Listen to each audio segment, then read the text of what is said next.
माननीय श्री राघव चड्ढा जी 10 मिनट। शुक्रिया madam. Tax to live, tax to die and tax everything in between. इस जीवन में दो ही चीजें निश्चित हैं। There are only two things that are certain, death यानी कि मृत्यु, और दूसरा है टैक्स।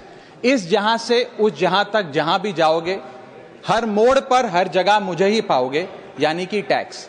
मैडम, सपना था विश्व गुरु बनने का, बन गए हम टैक्स गुरु। और इतना टैक्स जो भारत की आबादी सरकार के खजाने में डालती है, उसके बदले सरकार जनता को देती क्या है, ये बहुत बड़ा सवाल है। कौन सी ऐसी हाई क्वालिटी सर्विस है जो फ्री ऑफ कॉस्ट जनता को दी जाती है? क्या हमें quality health care free of cost मिलता है? नहीं मिलता। क्या हमें वर्ल्ड क्लास एजुकेशन मिलती है? नहीं मिलती। क्या हमें फ्री वर्ल्ड क्लास ट्रांसपोर्टेशन मिलता है? नहीं मिलता। क्या हाई क्वालिटी रोड्स मिलती हैं? अगर अच्छी हैं तो टोल टैक्स भरना पड़ता है। क्या 24 घंटे 7 दिन बिजली आती है? नहीं आती। तो इतना सारा जो टैक्स सरकार इकट्ठा करती है, उसका करती क्या है? इसीलिए मैं कहना चाहता हूं दैट वी इन इंडिया पे taxes like in developed countries to get services like in sub-Saharan countries. Madam, from the moment a child is born to the very moment his family mourns his death, the government is there at every step, not to help you but to tax you.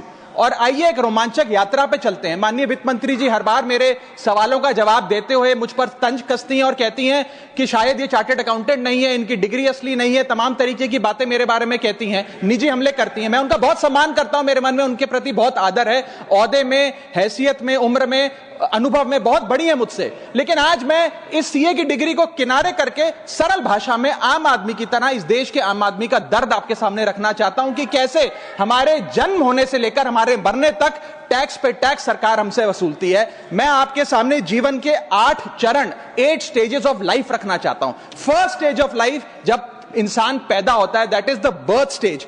बच्चे के पैदा होने से पहले, उसकी आंखें खुलने से पहले जो उसको वैक्सीन लगती है, उस पर 5% जीएसटी लगता है। जिस अस्पताल में बच्चा पैदा होता है, उस हॉस्पिटल के कमरे के चार्जेस पर अगर 5,000 रुपए से ज्यादा का कमरा हो तो 5% जीएसटी लगता है। बेबी केयर के आइटम्स पे 5% जीएसटी लगता है। और अगर उसके माता पिता बच्चे के पैदा होने पर मिठाई बांटे तो मिठाई पर 5% और चॉकलेट पर 18%, 28% जीएसटी लगता है। दूसरा चरण जीवन का इन्फेंसी और चाइल्डहुड यानी कि बचपन।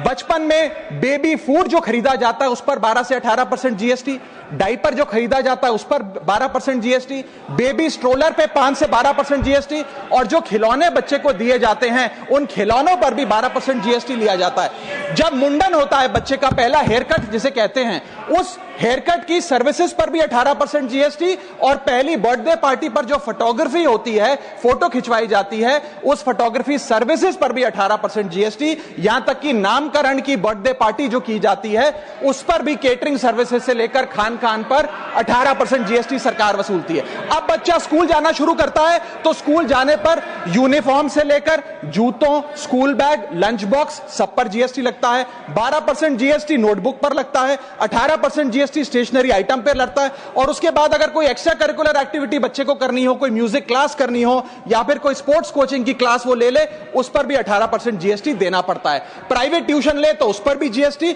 और पहली साइकिल जो बच्चा खरीदता है उस पर भी 12% जीएसटी देना पड़ता है। तीसरी अवस्था जीवन की, टीनेज ईयर्स, ये वो काल होता है जो सबसे मस्त मौला टाइम होता है जीवन का, बेहतरीन बेफिक्री का। इसमें बच्चा, यंग जवान लड़का लड़की अपना पहला स्मार्टफोन खरीदते हैं। उस स्मार्टफोन पर जीएसटी लगता है, अगर महंगा हो, विदेशी हो तो इंपोर्ट ड्यूटी भी लगती है। फिर वो अपना फोन रिचार्ज कराता है, उस पर जीएसटी लगते हैं। ब्रॉडबैंड इंटरनेट का कनेक्शन लेता है, उस पर जीएसटी लगता है।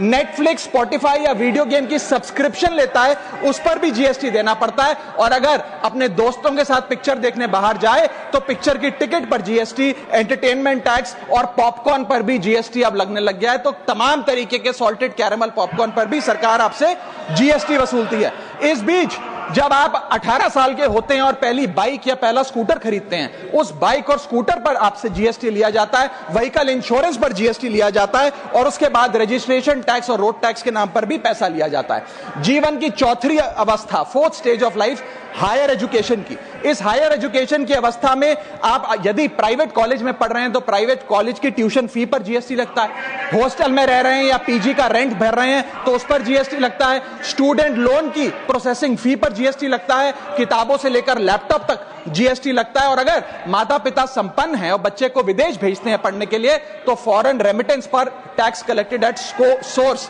सरकार लागू करती है। अब आते हैं पांचवी अवस्था पे, जब वो अपना करियर शुरू करता है। ये वो एज है जिसे मैं golden age of direct taxes कहूंगा।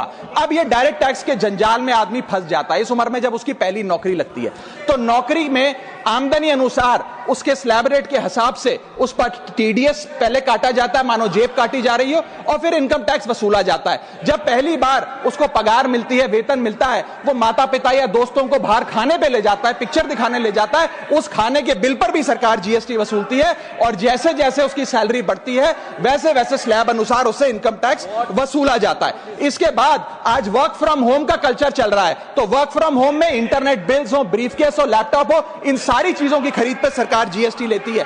और अगर आप ये पैसा निवेश करें, इस निवेश करने पर आप कोई भी फाइनेंशियल इंस्ट्रूमेंट खरीदें तो सिक्योरिटी ट्रांजैक्शन टैक्स के नाम पर, मैडम मेरा समय जा रहा है, कोई फाइनेंशियल इंस्ट्रूमेंट खरीदे तो फाइनेंशियल इंस्ट्रूमेंट की खरीद पर सिक्योरिटी ट्रांजैक्शन टैक्स, उसकी ब्रोकरेज पर जीएसटी और फाइनेंशियल एडवाइजरी पर जीएसटी, और जब आप ये फाइनेंशियल इंस्ट्रूमेंट बेचते हैं तो उसके मुनाफे पर सरकार आपसे कैपिटल गेन टैक्स वसूलती है। यहां तक कि हेल्थ इंश्योरेंस और लाइफ इंश्योरेंस प्रीमियम्स पर भी सरकार आपसे जीएसटी लेती है। इसी सरकार के मंत्री माननीय गडकरी जी भी सरकार से यही गुजारिश कर रहे हैं कि इंश्योरेंस प्रीमियम पे कम से कम जीएसटी हटा दिया जाए।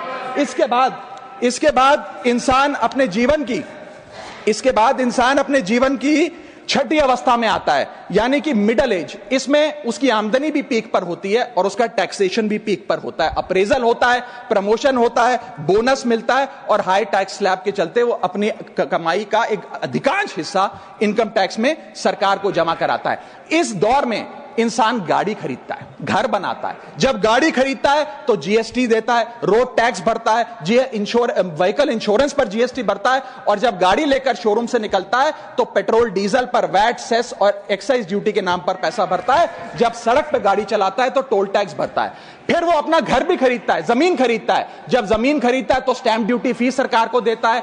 जब कंस्ट्रक्शन मटेरियल खरीदता है घर बनाने के लिए तो कंस्ट्रक्शन मटेरियल पे, चाहे वो सीमेंट हो, मार्बल हो, स्टील हो, उस पर जीएसटी देता है। उसके बाद जब कंस्ट्रक्शन सर्विसेज लेता है किसी बिल्डर से, ठेकेदार से, कॉन्ट्रैक्टर से, तो उस कंस्ट्रक्शन सेवाओं पर भी जीएसटी सरकार आपसे वसूलती है। और जब घर बन जाए तो एनुअल प्रॉपर्टी टैक्स और हाउस टैक्स के नाम पे आपसे पैसा लिया जाता है। और जब आपको पैसे की आवश्यकता पड़े और आप ये घर बेच दें तो कैपिटल गेन्स पर भी सरकार आपसे उस मुनाफे पे टैक्स वसूलती है।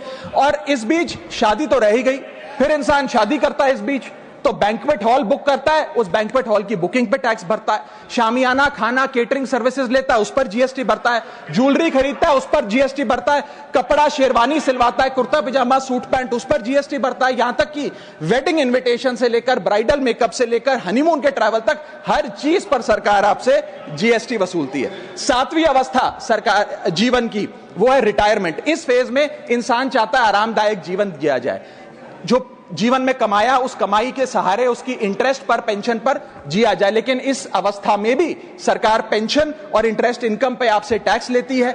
बूढ़ा हो जाता है, दवाई इलाज की जरूरत पड़ती है तो हेल्थ केयर बिल पर, दवाइयों पर आपसे जीएसटी लिया जाता है। लाइफ इंश्योरेंस और हेल्थ इंश्योरेंस प्रीमियम पर तो जीएसटी लेती है। और इस दौर में वो अपनी वसीयत लिखता है, फैमिली विल, उस फैमिली विल पर जो लीगल फीस देता है उस लीगल फीस पर भी उसे जीएसटी देना पड़ता है और स्टैंप ड्यूटी देनी पड़ती है। और आठवीं जीवन की अवस्था यानी कि जीवन की समाप्ति, जब उसका स्वर्गवास हो जाता है, उसके जीवन का अंत हो जाता है, यहां भी सरकारें उसका साथ नहीं छोड़ती, यहां पर भी सरकारें उस पर टैक्स लगाती हैं। जब कोई इंसान मरता है तो उसके अंतिम संस्कार में देसी घी, चंदन वुड, नारियल, इत्तर जैसा सामान इस्तेमाल होता है, उस पर भी जीएसटी लगता है। और जब उसके मरने के उपरांत अखबार में ऑबिचरी की इश्तेहार छपाया जाता है, उस पब्लिकेशन ऑफ ऑबिचरी न्यूज़पेपर पर भी 5% सरकार जीएसटी लेती है। और मरने के बाद जब प्रॉपर्टी उसके बच्चों को या परिवार वालों को दी जाती है, उस म्यूटेशन पर भी सरकार आपसे ड्यूटी सेस लेती है। ये है life cycle of taxation model. लेकिन मैडम सबसे जरूरी बात यह है कि इतना टैक्स देने के बाद सरकारें हमें देती क्या है। मैं जानता हूं कि टैक्स सरकार के लिए जरूरी है, इस सरकार के लिए नहीं, जितनी सरकारें इस देश में रही सबने टैक्स लगाकर जनता से पैसा लिया। टैक्सेस वास्तव में जरूरी हैं, लेकिन सवाल यह है कि क्या ये टैक्सेस हमारी इकोनॉमी को बढ़ा रहे हैं या हमारी इकोनॉमी को खा रहे हैं?